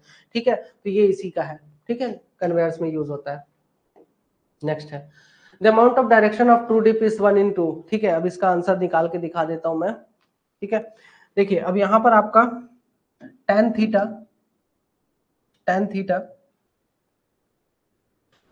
इज इक्वल्स टू होता है 1/n। ठीक है, और n की ये आपका हो जाता है कितना, 1/2 बेसिकली, ये 1/2 है ना एनाइस टाइप से, तो ये 1/2 हो जाता है। ठीक है, अब यहाँ से हम थीटा की वैल्यू निकाल लेंगे, ये आएगा 26.56 डिग्री। ठीक है, ये बेसिकली आपका जो थीटा है ये आपका क्या है, ये है आपका डिप एंगल। यहाँ से मैंने डिप एंगल निकाल लिया। ठीक है, जैसे ही डिप एंगल आ जाता है तो एक फॉर्मूला है आपका tan apparent dip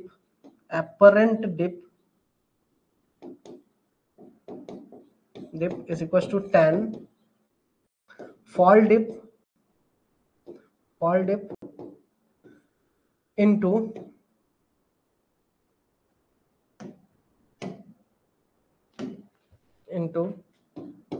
cos angle of true dip। ठीक है, तो यहाँ पे आपका आ जाएगा tan theta is equals to tan 26.56 into cos 60। ठीक है, तो theta is equals to 13.98 degree.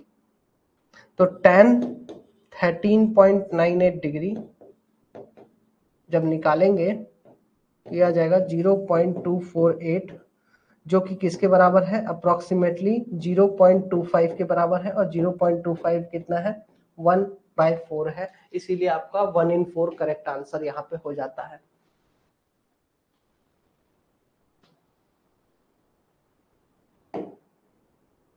Next, which type of mine roof is characterized by a strong solid rock that requires mineral support? ठीक है, आपका माइन रूफ में किस type का roof चाहिए होता है, तो यहाँ पर मैसिव रूफ चाहिए होता है, जो कि अच्छा खासा मतलब हैवी रूफ होता है, मजबूत रूफ होता है। ठीक है, मिनिमम सपोर्ट के बिना भी, मतलब मिनिमम सपोर्ट पर काम करता है मैसिव रूफ। ठीक है, What is the primary cause of bench failure in open pit mines? Open pit mines में bench failure का primary cause क्या है? Poor blasting technique, high ore grade, heavy equipment, geological discontinuities। तो bench failure का open pit mines में main कारण क्या है? geological discontinuities के कारण होता है। Next question है Which of the following coal fields is the only coking coal producer? यहाँ पे झरिया करेक्ट आंसर हो जाता है आपका। नेक्स्ट आता है, बाकी के नॉन कोकिंग भी पाए जाते हैं बाकी जगहों पे। नेक्स्ट क्वेश्चन, माइन का गैस का नाम दिया है, उसकी प्रॉपर्टीज दी है, तो H2S रोटेनेट। ठीक है, तो ए का हो जाता है R। उसके बाद CO2 का आपका हो जाता है वेरी सोल्यूबल, ये पानी में बहुत ज्यादा सोल्यूबल होता है, कंबस्टिबल भी नहीं होता है। ठीक है, तो ये P हो गया। ठीक है, वैसे ही CO का आपका क्या हो जाता है, ये CO hardly soluble in water and combustible भी है। ठीक है, एंड इसके बाद N2 है, ये इनर्ट गैस हो जाती है। ठीक है, तो ये आपका आंसर करेक्ट दिया हुआ है। Physiological effects of black damp at 40%। 40% में ब्लैक डैम्प के साइलोजिकल इफेक्ट्स क्या होते हैं? तो मोर फ्रीक्वेंट एंड डीपर ब्रीथिंग, उस केस में आपकी जो सांसें हैं और भी ज्यादा बढ़ जाती हैं। ठीक है, तो ये आपका साइलोजिकल इफेक्ट होता है ब्लैक डैम्प का 40% पर। ठीक है, यहाँ पे पार्ट्स की बात किया है, तो यहाँ पे पार्ट्स को अगर मैं दिखा दूं तो ये आपका क्या हो जाता है, ये आपका बेसिकली कटिंग पिक्स, तो ए कटिंग पिक्स। ठीक है, उसके बाद आपका बी क्या है, ये है आपका कटर हेडर एस, है ना। सी क्या है आपका, सी यहाँ पे दिया हुआ है चैन कन्वेयर है, सी सॉरी ये चैन कन्वेयर। एंड डी है आपका गैदरिंग आर्म लोडर्स, जो कि आपका यहाँ पर दिया हुआ है, ये गैदरिंग आर्म लोडर्स यहाँ पे दिए हुए हैं। ठीक है, तो ये आंसर आपका करेक्ट हो जाता है।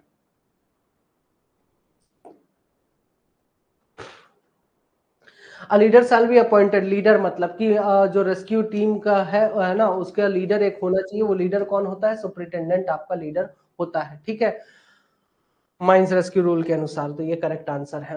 What which factor primary affects the dispersion of airborne dust? Airborne dust के डिस्पर्जन को कौन फैक्टर अफेक्ट करता है? तो एयर फ्लो पैटर्न्स जो है तो अफेक्ट करते हैं। नेक्स्ट क्वेश्चन पर आते हैं। Basically which of the following is a mind planning software? तो माइनेक्स एक प्रकार का माइंड प्लानिंग सॉफ्टवेयर है यहाँ पर। ठीक है, तो ये करेक्ट आंसर है। VOD is a term related to, VOD किससे रिलेटेड है? एक्सप्लोसिव से। ना एयर ब्लास्ट, ना ब्लास्ट वाइब्रेशन, ना एक्सप्लोडर से रिलेटेड है। Next question, what is the primary advantage of using non electric detonators? Non electric detonators को यूज करने का प्राइमरी एडवांटेज क्या है? Reduce susceptibility to misfires, misfire की ससेप्टेबिलिटी को घटाने का काम होता है। ठीक है, रात के 10 बजा दिए हो यार। Which instrument is used to measure the concentration of airborne dust particles? Airborne dust particles का मेजरमेंट करने के, कंसंट्रेशन मेजर करने के लिए क्या यूज करते हैं? ग्रेविमेट्रिक सैंपलर का इस्तेमाल करते हैं। नेक्स्ट क्वेश्चन की बात करते हैं। Which of the following purpose is not fulfilled by using GPS? GPS का इस्तेमाल करते समय कौन सा पर्पस फुलफिल नहीं होता? तो देखिए, ना तो एक्सीडेंट एनालिसिस का पर्पस फुलफिल होता है, ना अंडरग्राउंड माइन एनवायरमेंट का पर्पस फुलफिल होता है। तो ये क्वेश्चन गलत है, इस पे ऑब्जेक्शन रेज कर लीजिए। Next question, Which method is commonly used to reduce heat stress in mine? Mines में हीट स्ट्रेस को रिड्यूस करने के लिए क्या कर सकते हैं? तो वेंटिलेशन बढ़ा दो, अच्छी सी बात है, सीधी सी बात है, वेंटिलेशन बढ़ा दो, हीट रिड्यूस हो जाएगा। ठीक है, हाँ, अब माइंस में कुछ भी डेट और चेंज होना है ना, माइंस का ओनरशिप चेंज होता है या नाम चेंज होता है, तो कितने दिन के भीतर जो है तो नोटिस भेजा जाएगा ओनर, एजेंट और मैनेजर के द्वारा चीफ इंस्पेक्टर को? 7 दिनों के भीतर। ये सिंपल सा क्वेश्चन था सीएमआर का। नेक्स्ट है, which of the following is not a continuous mining machine for long wall faces? Long wall faces के लिए कंटिन्यूअस माइनिंग मशीन कौन सी नहीं है? ट्रिपैनर, यहाँ पर भी आपका ट्रिपैनर यूज होता है। ट्रिपैनर एक प्रकार की लंबी सी पाइप टाइप से होती है, जो कि लगातार लॉन्ग वॉल में कटिंग का काम करता रहता है, प्लॉ टाइप से होता है। ठीक है, तो इसका यूज करते हैं, सरफेस माइनिंग का इस्तेमाल नहीं किया जाता है, तो आप इसमें ऑब्जेक्शन नहीं उठाएंगे। ठीक है, कार्बन मोनोक्साइड को डिटेक्ट करने के लिए जो हुक्का लाइट यूज होता है, उसमें क्या मिक्सचर, वो किस चीज का मिक्सचर होता है? वो मैग्नीज डाइऑक्साइड और कॉपर ऑक्साइड का मिक्सचर होता है। डायरेक्ट डायरेक्ट क्वेश्चन इसमें पूछे हैं ना, तो इसमें कुछ एक्सप्लेनेशन की जरूरत नहीं पड़ती है। 1500 से अधिक जैसे ही वर्कर होते हैं तो हर 1000 पर एक आपको वर्कमैन इंस्पेक्टर माइंस में रखना पड़ेगा। वही पूछ रहा है कि वर्कमैन इंस्पेक्टर को कितना, एक वर्कमैन इंस्पेक्टर है उसको असिस्ट करने के लिए कितने वर्कमैन इंस्पेक्टर रखेंगे? हर 1000 पर एक जो रखा जा रहा है, तो कितने से अधिक वर्कर्स होने पर? तो 1500 से अधिक वर्कर्स अगर माइंस में है तो आपको ये करना पड़ेगा हर 1000 पर एक। ठीक है, सब लेवल केविंग मेथड में जो क्वांटिटी ऑफ कोल प्रोड्यूस है पर डे है 3000 ton, and total man power जो यूज हो रहा है प्रोडक्शन को अचीव करने के लिए एक शिफ्ट में 50 है। तो calculate the OMS assuming 3 shift per day. तो यहाँ पे 3000 डिवाइडेड बाय आपका 150 आप कर दीजिए। ठीक है, 3000 डिवाइडेड बाय 150,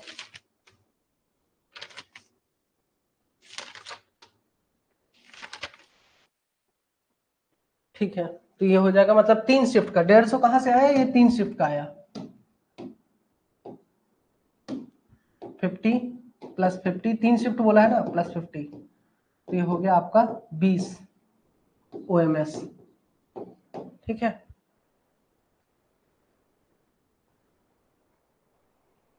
नेक्स्ट क्वेश्चन पर आते हैं। आंसर हाँ 20। ठीक है, हो गया, खत्म, शाबाश। ठीक है दोस्तों, तो ये थे आपके टेक्निकल के सारे क्वेश्चन जहां पे ऑब्जेक्शन रेज करने को मैंने बता दिए हैं। जहां पे थोड़ा डाउट भी आपको लगता है, तो आपको लगता है कि हाँ ऑब्जेक्शन रेज करने लायक है, तो वहां पर आप ऑब्जेक्शन रेज कर सकते हैं। ठीक है, तो आज के लिए इतना ही। शेयर अगले लेक्चर में। Till then all the best and thank you so much. Good night everyone.